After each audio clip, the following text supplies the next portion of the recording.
What's going on, everyone? It's Adam and Craig with Grandstand Golf. This is our DFS picks and sleepers show for the 2021 Magical Kenya Open. It's going to be a magical tournament. The European Tour stop, not a stacked field again like last week. It's a little bit of a not the best field for a European Tour event, but it's going to be a good one. Kenya Open at the Karen Country Club in Nairobi, Kenya.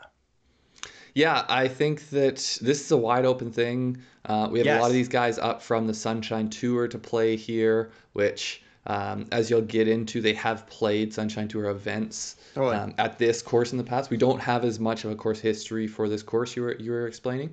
Yeah, so par 71, 6,900 yards. It's pretty short, 6,300 meters, quite short, a little bit of elevation. So 2020, it was canceled. 2019, we had Guido win at 1,600. It's kind of flip-flop between two different courses. So before that, not a lot of people have played this course, but we do have the KCB Karen Masters for the Sunshine Tour. So there's a ton of young talent in South Africa, coming out of South Africa. Yeah. They've played that, so definitely look at those stats. I did for my picks. I think the DraftKings pricing is kind of soft. You can get a lot of these kind of up-and-comers or Sunshine Tour studs for quite cheap, I think. Yeah, I've only made one kind of single bullet at this tournament, and I definitely like a few of those young African players. Yeah. I guess I should say young South African players, Sunshine Tour players, guys. Yeah. The other thing, make sure you get your, Race to Dubai European Tour Fantasy lineups in. Just a reminder, if you didn't listen to the podcast, our mom played one of our two picks last week, and she played my pick, so Adam's quite insulted. I am. Let's see, maybe he can redeem himself this week. Maybe I'll be more compelling in my reasons why to play my plays. Yeah, although the guy she picked ended up missing the cut. So, just last thing before we go, a little bit of wind, something to notice, but it's depending where you are in the world. It's hard to keep track right before kind of we start. So, somewhat noteworthy. Yep. Yeah, let's do it. Sorry, just real quick. If it's not clear, those are Celsius numbers, and I'm assuming that means there's kilometers an hour numbers. Those are not miles per hour. So, we speak both fluently, but if you don't, it's not as windy as that would look in miles an hour. Yeah, for sure. Yeah. Okay. First pick, ready to go? Yeah, we're doing one pick, one sleeper. My first pick, Garrick Higgo. I mean, I'm not going up to the top. I'm going 8,100, which is right above our threshold for a sleeper, but I'm taking it because I like the kid. I like his game a lot. He's 22nd ranked on DraftKings. He's coming off back-to-back top 20s. I believe one European, one Sunshine Tour start, so kind of both tours. He has won twice in 2020, the Sunshine Tour Championship, open to Portugal as well. He was fifth here at the KCB Karen Masters. Like I said, that Sunshine Tour event that is played at the Karen Country Club in 2019, he was fifth.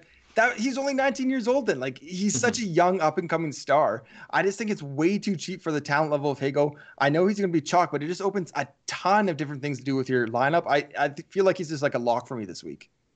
Yeah, I agree. It was an easy click for me. I like his game. I think he is an up-and-comer. Not a whole lot more to say on my end. Yeah, sure.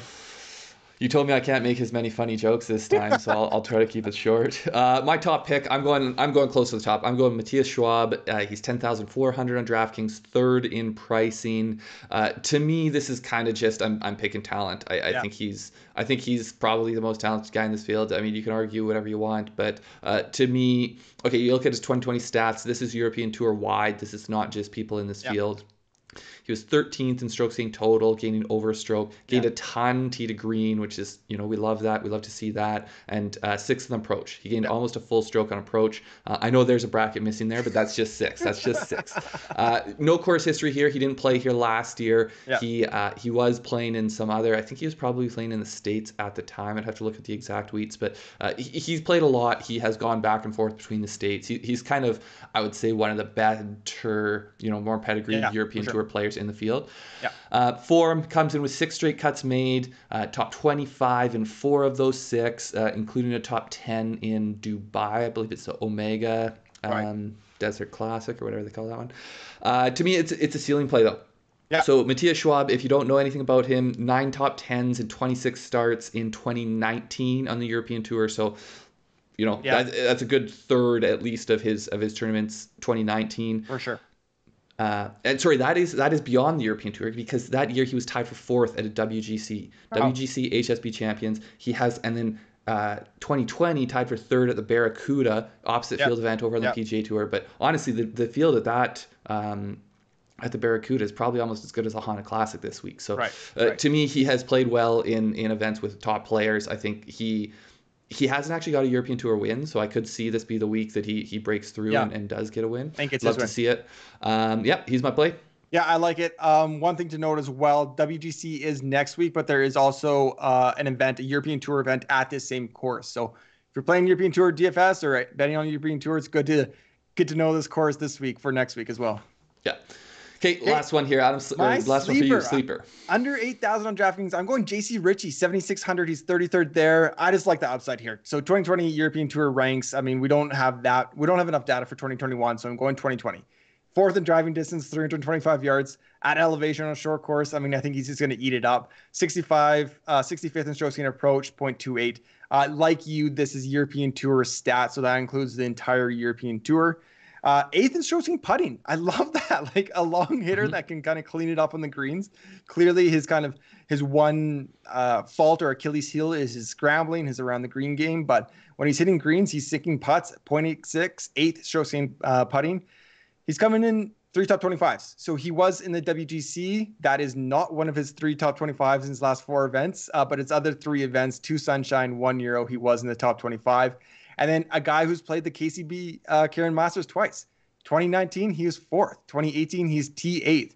So he's kind of as close as a horse for a course I think you can get for this week. Yeah, drive for show. Drive for dough, putt for dough. That's what I'm saying. You can do both those things, you're going to win. I like it. I've already plugged him in. Pretty good price. Seems like good value. Knows the course. Lots of things to like. Yeah, exactly. My last one. I'm going deep. I'm going a little bit unknown here. I like it. I'm going Ondrej Lieser. So this guy is 7,100. He's 54th on DraftKings.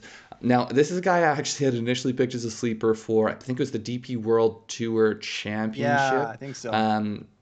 The final one, I think, this year for the race to Dubai. But essentially, he was the Challenge Tour Grand Final winner. So so he's coming off that still because he tested positive for COVID, was unable to go to the DP World Tour Championship, and this is now his first start since. But he was coming off back-to-back wins at the end of the season on the Challenge Tour, just a mediocre, tied for 4th the week before those back-to-back wins. So he was he's in hot form.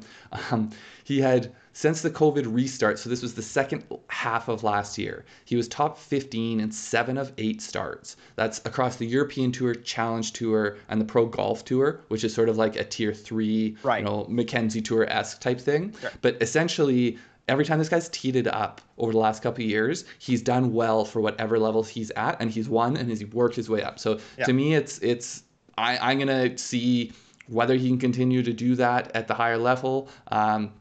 7,100, first time seeing this guy. It's a pretty soft field. I think he could easily go up there and get a top 15. Yeah, I mean, he's done that basically every time he tees it up. So why not? And I don't think we've seen him yet this year. I was really excited to see him in Dubai. A dart throw at 7,100. I mean, 54th in the field with a guy that was just on a tear to end 2020. I think that's a pretty easy GBP DFS type of play. Yeah. You heard it here first, or unless you heard it somewhere else, then you heard it there first and here second. I like it. Okay. Thank you everybody for watching. Make sure to hit that subscribe button, thumbs up on the video, and like and comment. Let us know your favorite play this week in Kenya. Yep. Good luck, guys.